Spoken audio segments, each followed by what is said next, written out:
as a former, senior program director for an aerospace company that's been through some of this. Mr. Coleman, I guess the first question, though, is you acknowledge that we are in a space race with China, right? This isn't something that you don't agree with.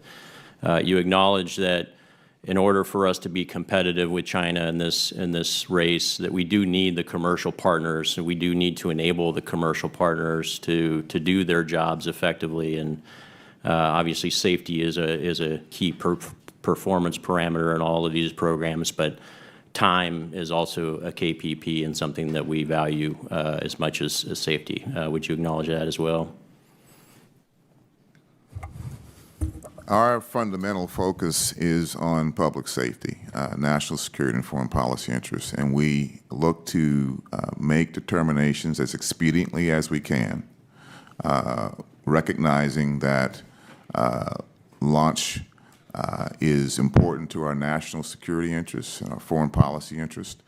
And as you mentioned, Congressman Garcia, we do recognize the importance of making expedient determinations as we look to get to the moon as soon as we can by March 2026. Yeah, it's not just important, though. It's required by law. Under Part 450, you have an obligation to complete the application processes within 180 days. So my understanding is that to date, we have yet to actually complete a Part 450 application within 180 days. So I think from my observations as a former program director, I see that you've adopted effectively a zero risk mentality, which isn't necessarily a bad thing, but when you do that while also not opening the aperture to ideas which Mr. French and Ms. Meredith outlined in terms of ways to go faster, ways to prioritize in the rack and stack some of these more important national security initiatives.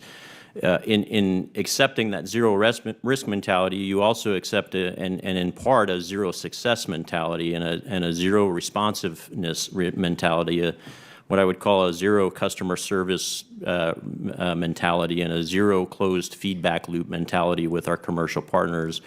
And you're actively disincentivizing them from participating in this very important national security endeavor and science endeavor as well. So when it comes to this issue with the clock, I am reluctant to call it a chess clock because a chess clock measures cumulative time. And that's effectively what we have right now with the 180-day requirement.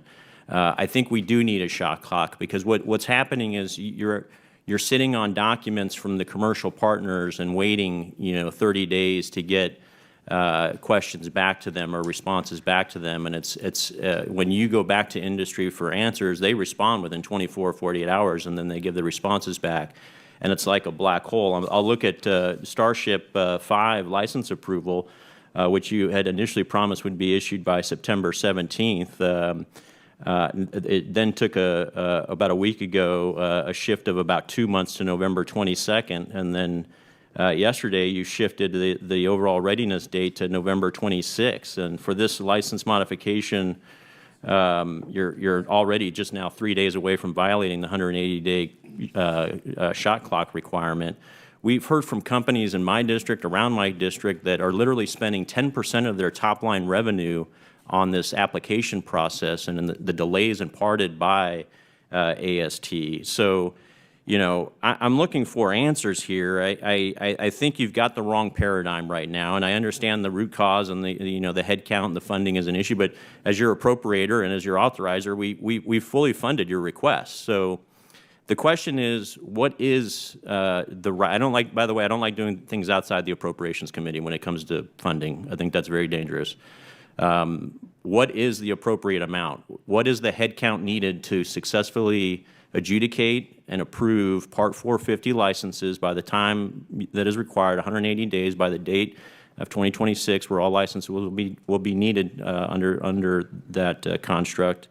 What is the right amount? Because if you can't execute it, I would submit it shouldn't be under FAA's domain. It shouldn't be under AST. We can find other places like AFRL, DARPA, other go-fast agencies to man this and do it correctly. But what is the right funding level that you need to do your job successfully, which we have not been doing?